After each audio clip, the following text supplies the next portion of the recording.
Hello, everybody, and welcome back to the second shelf and to another installment in my little Booker-shortlist review series, in which I review the books that have been shortlisted for the Booker Prize this year. You will find a list of all the 6 books down below. This is the second, as I said, review. The first one was Duck's Newburyport, which I reviewed last Sunday, and I'll link my review video also down below if you are interested.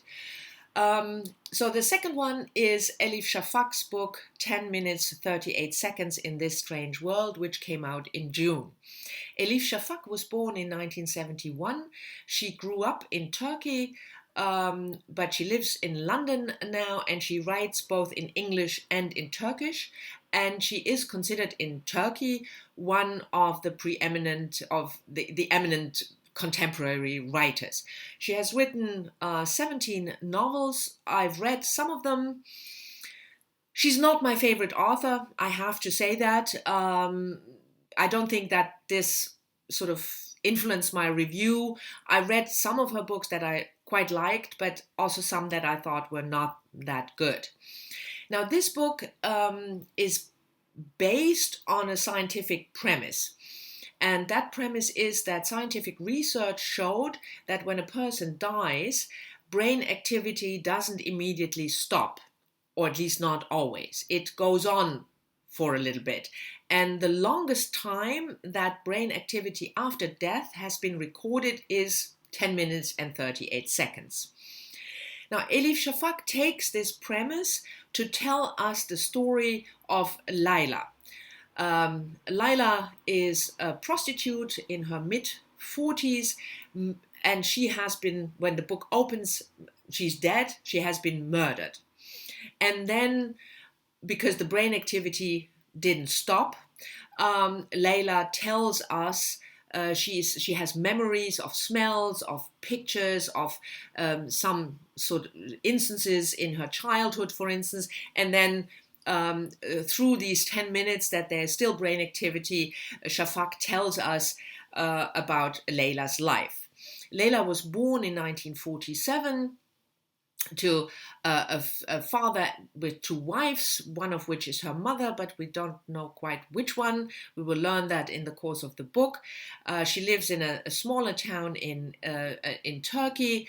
So the first memories are of her childhood, and we also learn about her mother's and her auntie's life. There are chapters from their point of view that we get information about them, and mainly then we learn about Layla's life after she fled her childhood home when she was in her teenage years, when she came to Istanbul. Quite some hardship there. She was sold into prostitution, and she worked as a prostitute until she died in 1990 when she was murdered. So it's a story set in past Turkey. And through the memories, I already mentioned the childhood, but I think most importantly, we learn of Layla's 5 best friends. She tells us how she meets them. They are from all walks of life, all kind of sexual orientation, all kinds of gender. And after the memory, after Layla tells us her memory, we also have a chapter from the point of view of that particular friend. So we learn quite a bit about these 5 friends that are so important in Layla's life. That's the first part. Then the second part of the book is quite different. It's told from the perspective of these 5 friends, who as a group come to the hospital where Layla is examined by the pathologist, and they want to claim the body and bury her. That's not possible because they are not family. So the body is buried in some cemetery, a numbered grave for people who are not claimed by family. And then the 5 friends, they nevertheless want to get hold of the body. They want to give Layla a proper burial, a sea burial. So that's the second part. And then the final part, which is quite short, tells us what happens afterwards. A little bit about what happened to Layla after she is dead, and given this proper burial. I'm not going to talk about that too much because that would be a spoiler, and it's a very short sort of conclusion to the story. I have to say, unfortunately, I didn't think this was a very good book. For various reasons. The first reason was that I thought the second part was completely obsolete, unnecessary, and boring. These pages of these 5 friends in Layla's apartment, and it was just not. It didn't have any pacing that was interesting, any story that was interesting. I mean, if it had been just 1 page, okay, but it goes on and on and on, and it doesn't really fit, nor with the tone or the way of storytelling of the first part. So this would have been a much, much better book if it had ended after the first part. The second thing I didn't like was the ending, which I only alluded to, but it was really, for me, an eye roll ending. Cheesy, Hollywood, really bad. And that always puts me off a book if the ending, for me, is really bad. The other thing that I didn't like about the book was the fact that this premise, which was quite interesting, it drew me into the book, that idea that your brain has still activity after you die, but that this premise was used by the author just as a plot device in order to be able to tell me Layla's story, even though, from Layla's point of view, even though Layla is already dead. The author doesn't do anything with this premise other than using it as a plot device, and I just don't like it. If an author does that, especially if the premise is something quite spectacular. I think that's lazy. I also thought the way that the memories were sort of initiated, always through a certain smell or something, it was quite repetitive and not very inventive.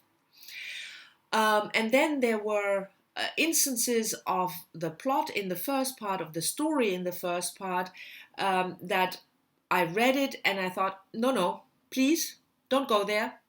Don't do it. It's such a cliche if you do it. And of course she does it, the author, I mean. And I never liked that either.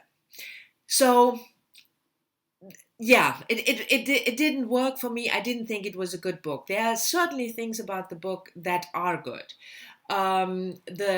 The atmosphere, for instance, it really gives a strong sense of place in both places, so in the hometown, Layla's hometown, and in Istanbul. I really like that. You get a sense of what life was like between, the 1950s and 1990 in Turkey. So that was really good. The atmosphere, the writing was not bad either, not brilliant for me at least, but it was good. It was okay. So nothing wrong there. I also like that you learned quite a bit about the position of women, about the marriage in 1950s, the marriage of Layla's father to these 2 wives. So you get really something out of the way life was in pastime Turkey. So I appreciated that as well, absolutely.